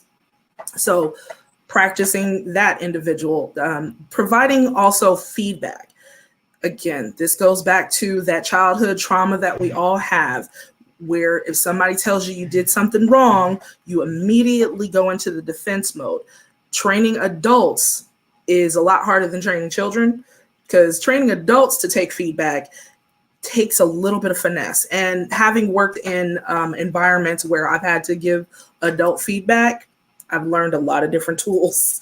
So say that again. Adult feedback is so hard. Trying to get these adults to listen and understand it. I'm not gonna say it's hard. I say it's different. It's challenging, but it's not necessarily hard. And there are people who don't want to take that time to actually set back and teach someone, because adults, we've already got this stuff in our brain that we believe that we're right. We're supposed to do this, the supposed to, the shoulds.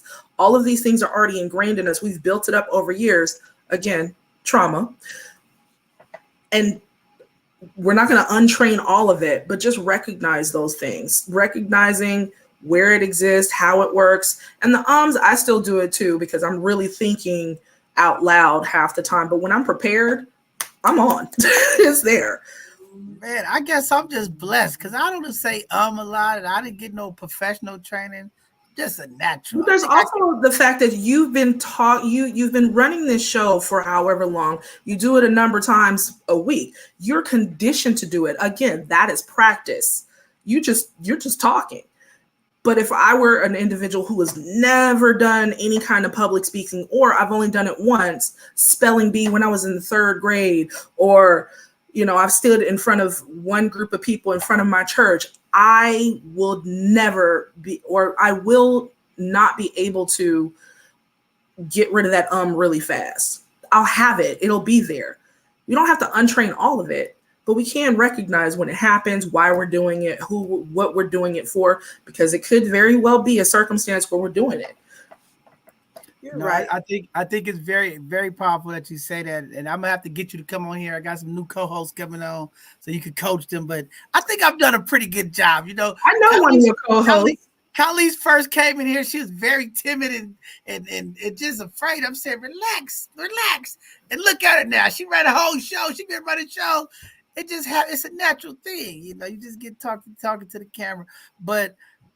I definitely want to look at, supporting your business and maybe having you come in and do some stuff. I mean, I'm really interested in your blogging. That's one of the things, are we going through this website upgrade? And I want to bring blogging in there because I think blogging is very powerful.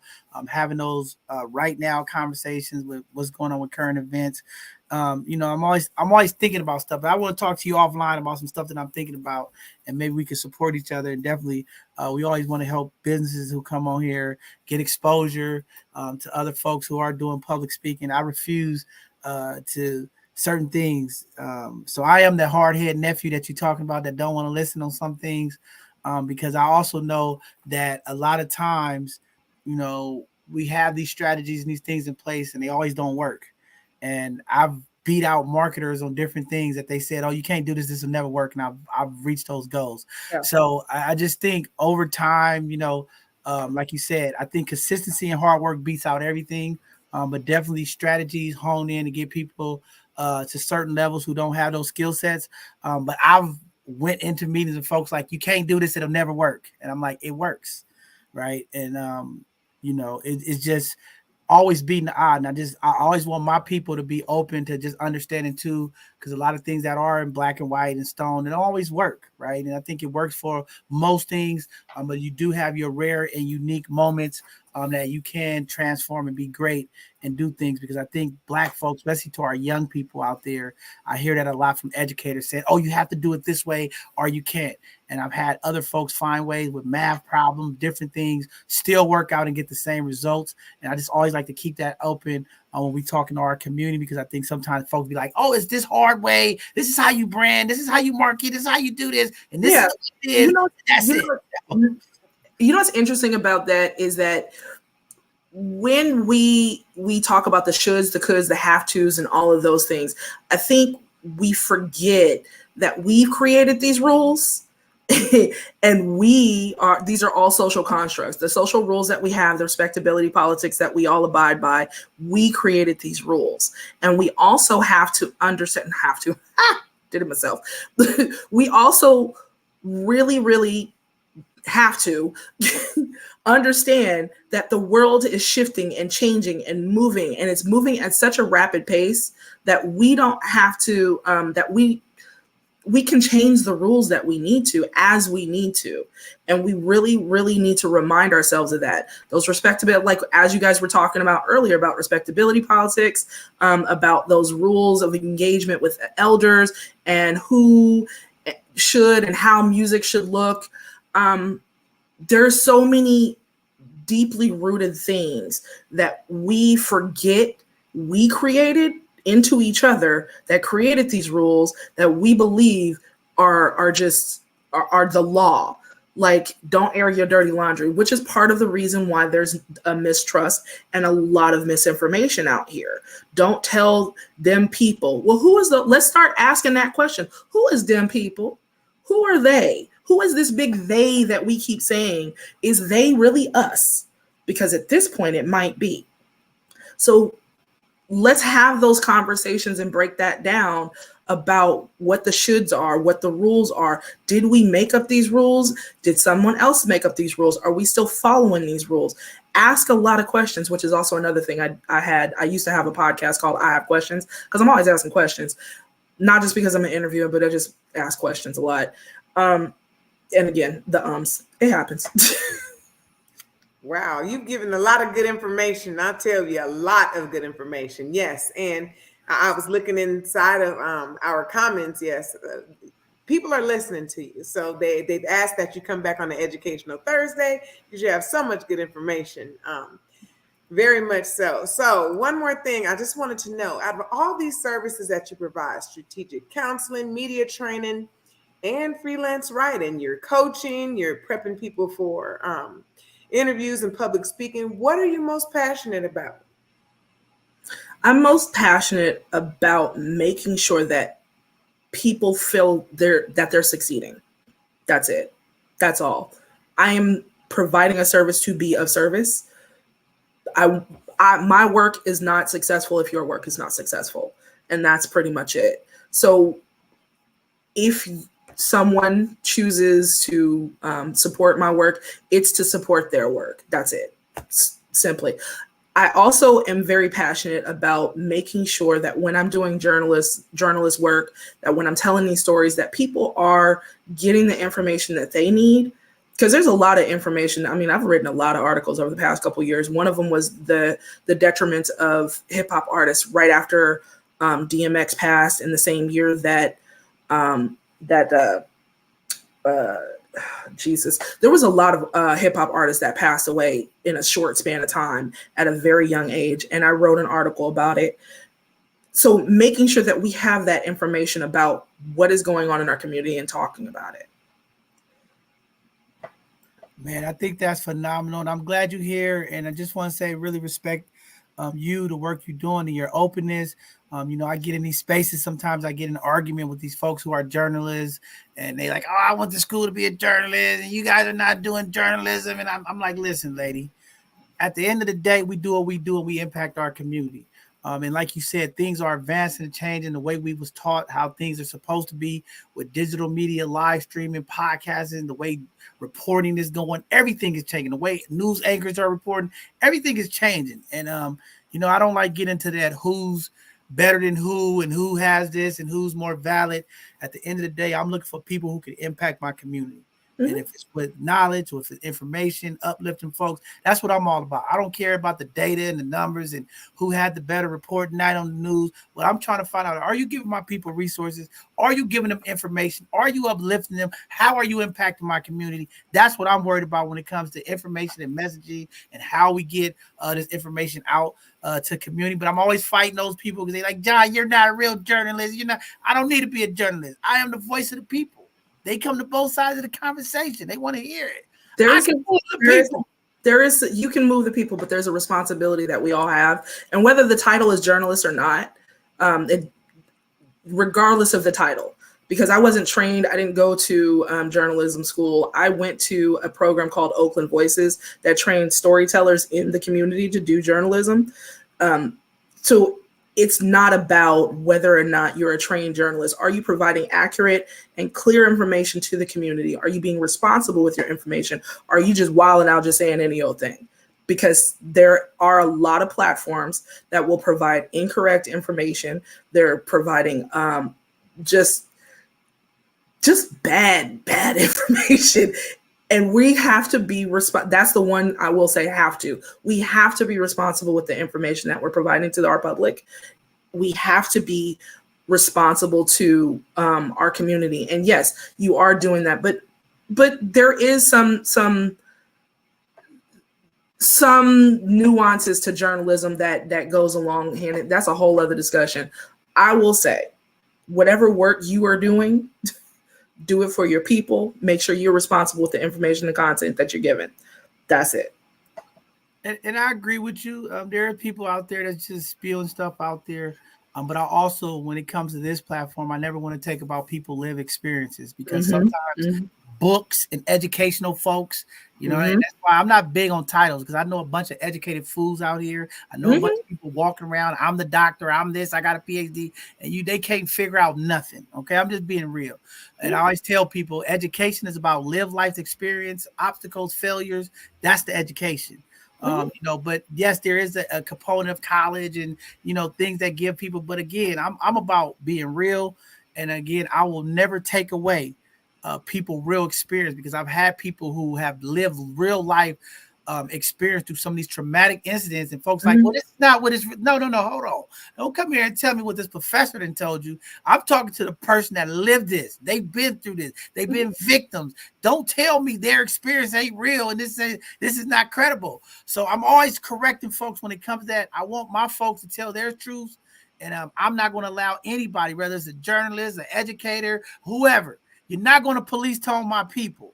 All right, when it comes to live experience, because I'm always uplift my people and their lived experience, because so many of these folks are coming in our community trying to figure out what's going on, but they don't want to listen to the real lived experts who going through it. And a lot of these folks are taking the information from our live experts and trying to write their thesis and all of this stuff and how smart they is. And they really taking advantage of the people in our community. I don't probably pimp my community. I uplift my community, but I want my people to be trustworthy, and I want them to be vulnerable and transparent, to be able to talk about their life's experience so that they can help somebody in our community. Because I believe when we talk about this communication, it is a healing process that begins when we have folks who are willing to tell their truth. And this past Sunday, we heard some truths from phenomenal panelists, touch some folks. Okay, I had folks emailing me like, oh my God.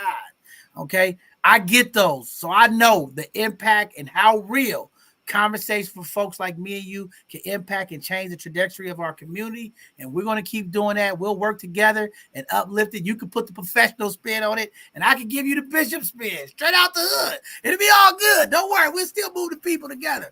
But, I just, before I let you go, because I know it's getting late, I just want to give you also an opportunity to uplift any folks who've been a part of your journey, all of the places you may have went to get experience and things of that nature, because I want people to say, you came on there and you forgot about me. I was part of your journey.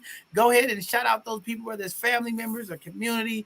Uplift that. Any projects you have coming out. We have your website, Instagram and stuff going across the stream. Community, please check out to the Soul Story Collector. She's going to be asking some questions. If you got some questions that you want to be answered, go and check her out and connect with her. But go ahead and uplift some of that stuff before we get you out here today, Queen. So just follow the Instagram Story Soul Collector. I usually post up a lot of my stories there where you can read about whatever I'm going to. I did cancel Tevin Campbell. I'm tired. I can't. That's on my Substack. So tired. There are certain elements where I separate the professional journalism to I'm tired of Can We Talk? We need another song, y'all. We're just doing that. And then a lot of my work is out there. Make sure you read. And that's the one thing that's the one thing I uplift. Read the articles from the journalists that are out here. There's a lot of us.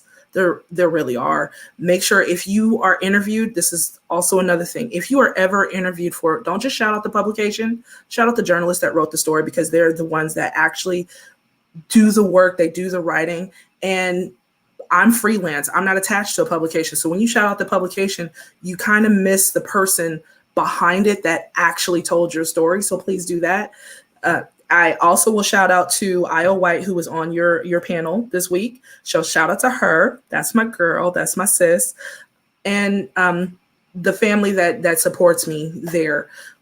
Outside of that, please read. Read. Just Google it, read. Love it. Well, thank you. And, thanks to Joy for connecting you. Again, definitely we're going to look out and support you any way we can. I think you do have something that's viable to our community. We are a media organization, so it's always great to partner and work with other folks who are doing this work to give folks insight of what's going on. And definitely just to have a different set of eyes to look at things. And Coach, maybe you can help colleagues get a little bit of that last nervousness out of you can walk her through. She's going to be a great co-host after this. I'm going to give this one piece of coaching right here. She's not being shy. She's being respectful of your voice, because there's a balance here that happens where she's trying to be respectful. She's trying to make sure that, and I can feel it because I've done it too. I just know how to jump in and just be like, hey, so here's what my information is. But there's a certain point where individuals are being very respectful of another person's voice. And I appreciate all of that. Now, I'm not going to let Thank you come on my Thank platform. you. I'm not going to let you come on my platform. Thank you, Brandy. Let my co-host become a victim. She has all the power. She has all the willingness. She's definitely not a victim. She's a very strong woman with a very strong voice. But I can see it. I can recognize it. I see it. She's very respectful of giving people space to tell their truth, just like you are. You see that community? They already trying to paint a picture of the bishop. No, it's not like that. I'm allowing my people to speak. They have a voice too. But when the bishop is here, I control the Titanic. We cannot sink in the middle of the ocean, but we will get to the land. But I appreciate your feedback. Thank you. They trying to paint a picture. Y'all don't even see what's going on. See, I'm not going to let that. I catch everything. They trying to get me. They trying to size me up today. Freelancer. I respect your work, Freelancer. We'll get you back, okay? You can't get the bishop on it. You can't throw an uppercut and a left jab and think you're going to. I did have one more thing. I'm sorry. I did forget my website is Story Soul Collector. So I will drop it to you guys so that you can share it as well. StorySoulCollector.com is my website. Thank you very much. And we appreciate you being here. And I definitely will have our team reach out and connect with you. And we'll definitely bring you back. And I know it's late. Get your rest now. Get some Z's so you can wake up and write some great stuff for tomorrow. We got 30 days before the country might collapse financially. Maybe you can write about that. We had the Hip Hop Congress on here today. She like, no. But thank you for being here today. We appreciate you, and we'll definitely be reaching out to you. And I'm sure with Io being here, we'll definitely connect, and maybe we can get you back to do an educational Thursday to help our community out. When we talk about storytelling and changing the narrative, I think this is very, very important stuff. So thank you again for being here tonight on Hidden Gems. You're not hidden no more. All of our both sides of the conversation. Look at this. See, you got me messed up. She didn't caught me in the box. All of our both sides of the conversation team. Go flood her Instagram. Ask her some questions. Let her know you've been blessed today by both sides of the conversation. Let's go, y'all. Well, thank you, Queen, for being here. We're going to let you get out of here. We're going to start closing up our show for the night. But we appreciate you, and I know we'll be connecting with you in the future. Thank you. Thank you, guys. Bye-bye. Have a good evening. All right, community. Did y'all see that? The bishop. Did y'all see how they try to always Khaleesi, you gonna sit there and agree to it. Y'all see how they do the bishop? They always trying to paint a picture of the bishop. But you know what? I will always stand victorious, and I will always stand on my square. Be aware, community. No one's going to take me down. I'm going to stand and fight to the end. But Khaleesi, you know you have the floor. Anytime you want to push the bishop out the way, just go ahead. That's why I let them hold the show down when I'm not here, okay? So they get all the talking time they want. She talked a lot in the intro, getting all the news and events out. I was trying to give her time to catch a breath. I'm sorry if I took up all your pumps, okay? Go ahead. Talk to the people. Never, John, never. Come on now. Community, everybody knows I have respect. That's just what I'm about. Brandy, you know, she'll work with you. She has a passion for the success of our people.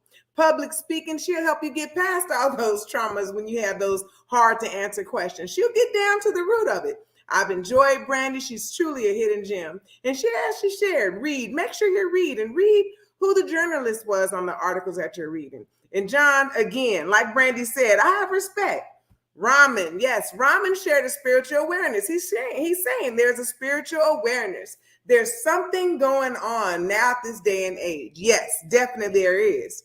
We need to pay attention and come together. It's better to give than to receive. We do know that because we are our brother and sisters keepers, right?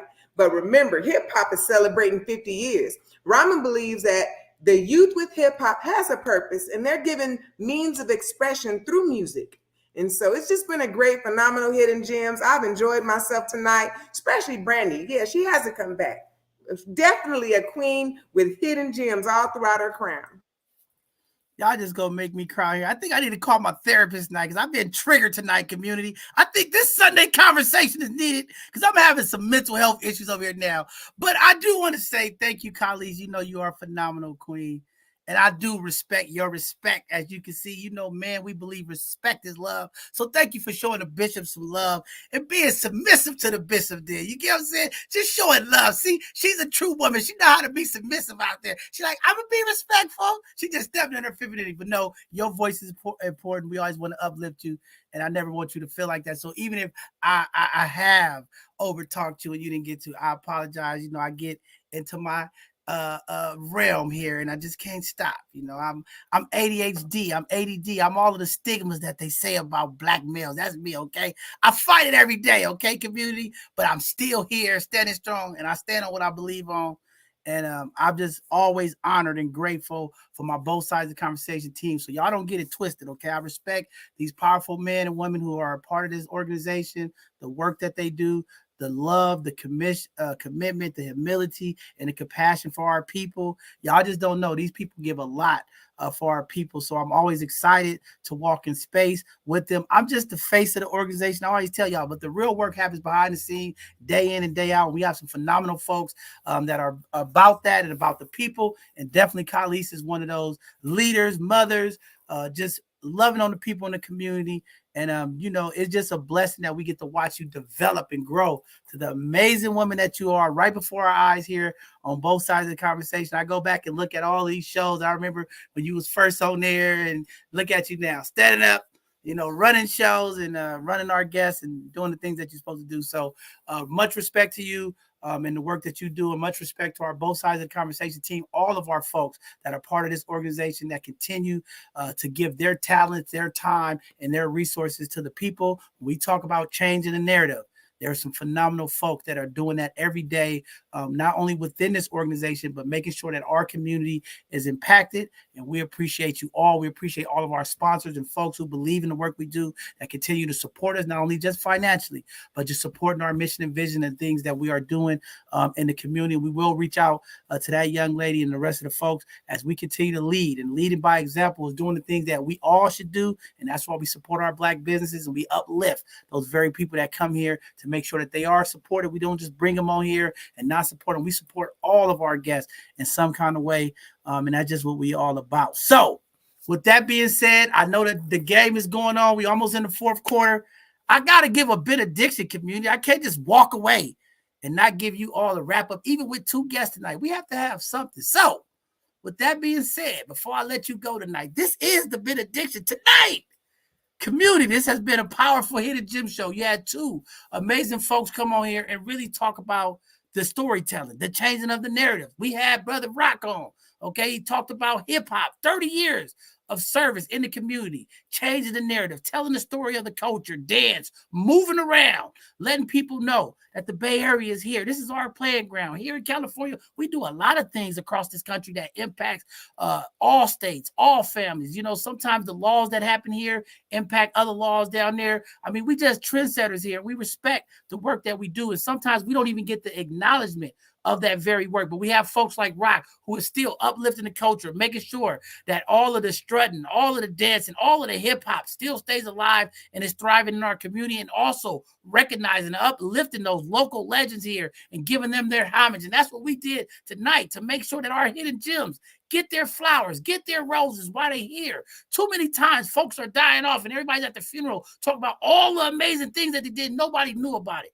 So we give them that space to come here, to give them roses, uplift them, uplift their businesses, uplift the work that they're doing, so you in the community know who they are, where they at, how to connect with them, so you could be a part of the change in the new story that we're telling here in 2023. And then after that, we had an amazing sister coming on here talking about freelancing, talking about journalism, talking about writing, asking questions, figuring out ways. How do we change the narrative? How do we get the story of the people out? Breaking down the barriers, breaking down the trauma, and making sure that the right message get out to the community about our community. So many times when we talk about this work of telling folks stories and getting information out, there's always a stigma or something tied to it. Again, the truths are the truth, the rights are the rights, and the wrongs are the wrongs. But we have to know about it. If we don't get the information, how do we connect? How do we change? You have to understand what's going on if you want to make a change. This work that we do is all about bringing community together, bringing the different intersections to a section of information. We're trying to centralize, get the information out to the people. Today, we have done that with 2 amazing hidden gems. We got a lot of work to do, but we can do it together. Here at Both Sides of the Conversation, we're going to continue to uplift the voices of the people. I'm not going to let you police tone the people that we serve, because our people are our people. This is our platform. We support everybody, all races, all ethnics. But again, when it comes to our people, we will make sure that their voices are heard and uplifted, and that's what we will continue to do. This Hidden Gem segment has been inspirational for me. It's been one of those shows that just make you think, like, we got so many things going on. You get to sit back and just appreciate the historic values, the future values, and again, more conversations that happen. So with that being said, thank you all for tuning in. This has been great. We're looking forward to another powerful live show this Thursday. We're going to have Brother Dante King coming on. He's going to be talking about his book. He's going to be talking about anti-blackness, talking about the state of Black folks, where we at, where we going. Y'all know every time Dante come on, it's going to be a great conversation. Y'all know I'm going to challenge him, the bishop. I'm going to challenge him and bring the best out of him. And every time he comes into this space, because he is dealing with our people directly. I know he's doing a lot of stuff across the world, dealing with all these allies, dealing with all these different people. But when he come on this platform, we always challenge the status quo. I love Brother Dante. He know that's my guy. But I always got to push him. And I always got to make him think. And I always got to make him realize both sides of the conversation. So I'm looking forward to it. I know he's going to come with the fire. He's going to come with the information. So again, if you haven't seen him, he's been here previously. If you haven't seen his work, I've been sharing some of the work that he's doing across this country. He's going on his tour, just, all over the place. He's doing some phenomenal stuff. Check him out this Thursday. And again, it's going to be a great show. And then this Saturday for community that's coming out, y'all want to come skate with the bishop, we'll see y'all out at the skating ring. We'll be out there. Khalid, all y'all been talking about, I want to meet Khalid, she's so real. Okay, you got an opportunity, community. Get out to the skate ring. You'll meet some of our amazing Both Sides of the Conversation team that y'all been trying to meet so dearly. They'll be out this weekend, and we'll be having a good time celebrating our family. This is about Black joy. This is about Black family. It's about Black folks coming together, having a good time, and just enjoying the day, the evening. And again, no cost to the folks. Both Sides of the Conversation, Baby Y, coming together to make this happen for community. Come dance with us on skates, okay? You can't dance and pop and lock it. You got to get on your skates. I want to see some cool people out there. And again, if I fall down, y'all better not be taking no pictures of the bishop laying on the floor. I'm going to get y'all, all right? But I'm looking forward to that. And then this Sunday, we're going to have another Sunday conversation. We still have room for a couple more panelists. If you are a mental health professional, or you somebody going through mental health therapy, or if you just want to be a part of this conversation and talk about your experience or what you've seen about mental health, you could definitely be a part of it. We still have space for a few more folks. And we're looking forward to seeing y'all this Sunday. I'll be there because tonight I've been triggered. And I don't know if my mental state is all good. I'm going to try to keep it together, community. But again, mental health is real. I think I'm going to call my therapist tonight. You know, Brandy came on here and told me some stuff that I wasn't letting my co-host talk. I don't know, Brandy. I think I'm going to charge you for that. I got to call my therapist tonight. But with that being said, thank you all for tuning in, being patient with us. I know it's a long night. We appreciate you all. Go Warriors. They're going into the third quarter down, but we'll see if they can get out of the hole and get a win for tonight. But with that being said, love you, community. Be safe out there. Be aware of your surroundings. There's a lot of folks, a lot of things happening out here, and we don't want you to be victims to some of the stuff that's happening in our community. And with that being said, we love you all. Be safe. Good night now from the Bishop. Have a great evening, everybody.